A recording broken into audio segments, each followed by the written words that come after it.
In 10 minutes, these two will be married. Espero que sí.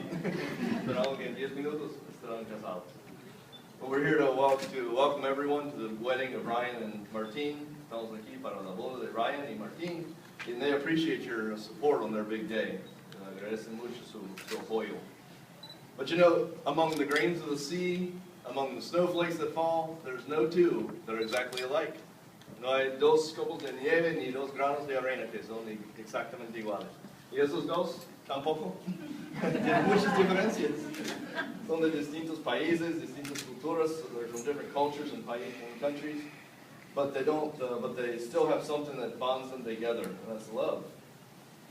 So this love is what the Bible says is a perfect bond of union. Eso es que el amor es la unión perfecta. It's like super glue. It's like super bonder. It sticks things together. Se adhieren como dos superficies distintos, se unen fuertemente. They take two unlike surfaces and then they stick them together so that they can't come apart. But all these differences really become their strengths. Esos que son los puntos fuertes, los puntos débiles. So the differences between these two is what will hold them together too. They're going to make a vow today to each other. Hoy se van a hacer una promesa, and it's a very serious one. It's muy serio. Are you sure that you want to do it? ¿Están seguros? Sí, están seguros. The words of the vow are full of meaning. Están llenos de significado estas palabras. So we want to make sure that they understand them fully, so we're going to consider them a little by little. Vamos a entender las palabras poco a poco. They begin with two simple words, with some simple words, unas palabras sencillas. They're going to say, I take you to be my wedded wife or my wedded husband. In Spanish, it's even more interesting. Se van a decir, yo te acepto como esposo, como esposa. I accept you. And I mean a little different than just taking you, but accepting you. Simple words, but they're full of, but a serious promise. Están llenas de significado, pero son palabras muy sencillas, pero muy importantes. Notice who performed the first wedding ceremony in Genesis chapter 2, verse 22. In our Bibles in Genesis 2:22, it says, and Jehovah God proceeded to build the rib that he had taken from the man with a woman, into a woman, and to bring her to the man. Entonces, en Génesis 2:22 dice que la mujer fue formada de la costilla del hombre. Entonces, ¿qué le parece su costilla? See your rib. But now let's see how he broke into poetry as he accepted her. Empezó a hablar poéticamente Adán when he said, this is the last bone of my bones and flesh of my flesh. This one will be called woman because from man this one was taken. Hueso de su hueso, carne de su carne. En sentido literal, like in our time it's not literal, but it still has deep meaning. Entonces, what a beautiful rib you have. Qué linda costilla. You know, that day, life changed forever for Adam. He wanted that wife so bad, but life changed for him, just like it's going to change for Martine and Ryan today. La vida de Adán y Eva se cambió aquel día. Entonces, igual con ustedes. But notice exactly how Jehovah said it was going to change their relationship. Note cómo Jehová dijo que iba a cambiar su relación aquí en el versículo número 24. That is why a man will leave his father and his mother and he will stick to his wife and they must become one flesh. So two people become one flesh. Dos personas siguen ser una sola carne.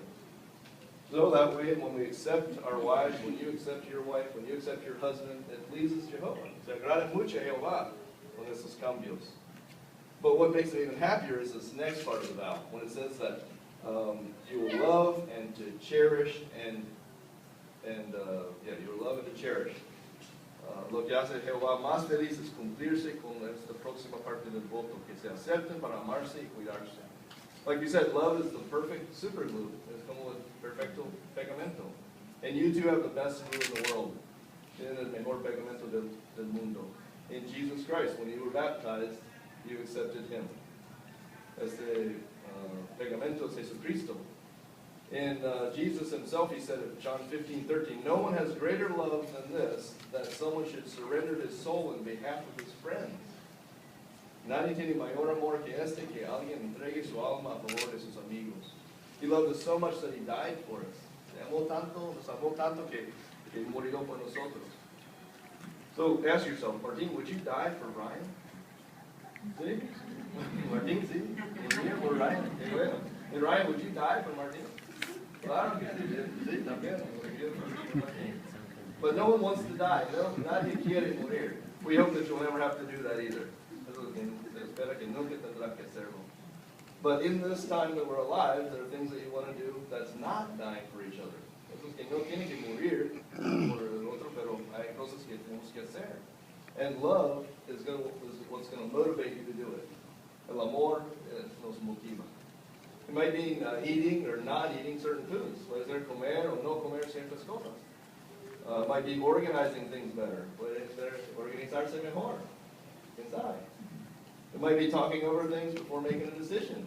Puede ser que tienen que consultarse antes de tomar decisiones importantes. Puede ser, it might be to learn to make homemade tortillas. Puede ser tortillas son lindos, estos campos son muy lindos. And love is what's going to motivate you to do those things. El amor les va a motivar a hacer esas cosas.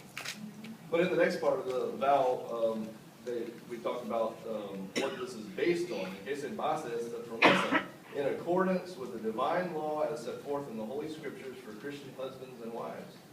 Según la ley divina expuesta en las Santas Escrituras para los esposos y esposas cristianos. Do you notice what that promise is based on? On God's Word in the Bible, in las Santas Escrituras. It's like an instruction manual for marriage and life in general, really. Es un manual de instrucción para el matrimonio y todo. In 2 Timothy, that forms part of the Scriptures, chapter 3, verses 16 and 17, it says, all Scripture is inspired of God, and it's good for teaching, for setting things straight, and for completely equipping us for every good work. That includes being a good husband, or being a good wife. Eso es que este manual de instrucción nos enseña en 2 Timoteo de que puede enseñarnos, puede rectificar las cosas, puede enseñarnos a hacer, equiparnos para toda buena obra. So you want to read it together, just like you've been doing. You told me you've been reading the Bible together, been reading it together. Siguen leyendo, siguen las instrucciones que se contienen para que sigan mejorando su relación. That's the way that you'll live up to the promise that you're going to make shortly. Cumplirán con su promesa que se van a hacer. And the very last part of this vow is a really nice one. For as long as we both shall live together on earth according to God's marital arrangement. La última frase del voto es, mientras ambos vivamos juntos en la tierra dentro de la institución divina del matrimonio. That is an amazing part of this vow. Es asombroso del voto. Most of the world expects to live maybe 70 or 80 years. ¿Verdad? Que la mayoría espera vivir como 70, 80 años.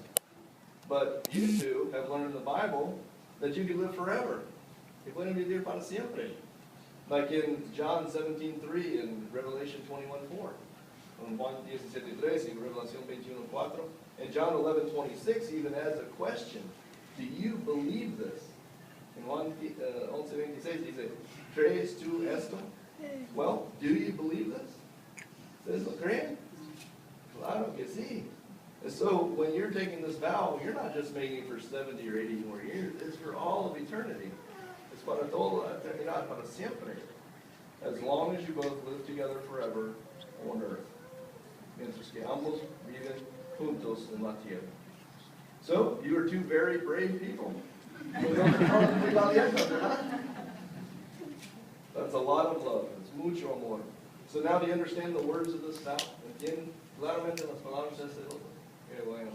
Así es como firmar un contrato. It's like signing a contract. You have to read the fine print too. Tiene que leer la letra pequeña también. So are you ready to say that vow to each other now? It went fast, didn't it, this time? Good. But first, we'd like to ask, would the father of the bride like to give his blessing on this too? I would. That's good news. So, Martin, we're going to ask you to send the verse to Ryan. Yo, Martín, te acepto, Ryan. Yo, Martín, acepto a Ryan.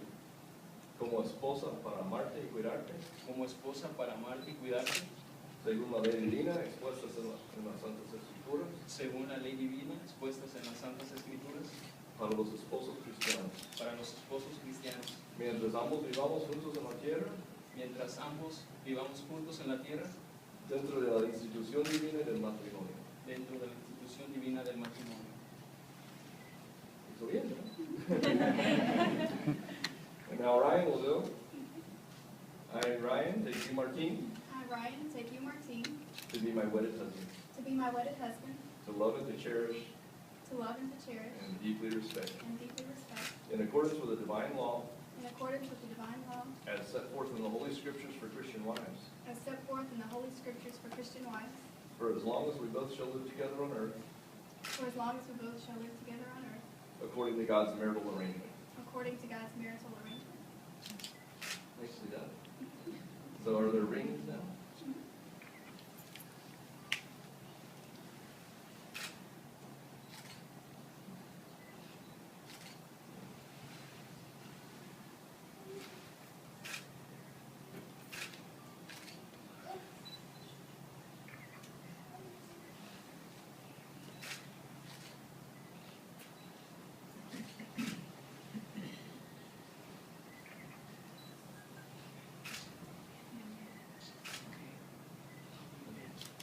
But I see him from there, can't you?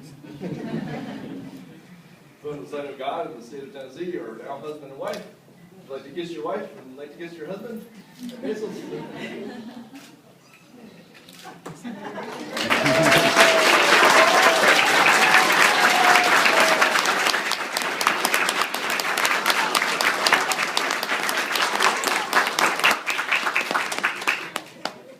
Now we're going to have the uncle of Ryan, Brother John Benning, to say the prayer. And Tío de Ryan, on his ear, la oración.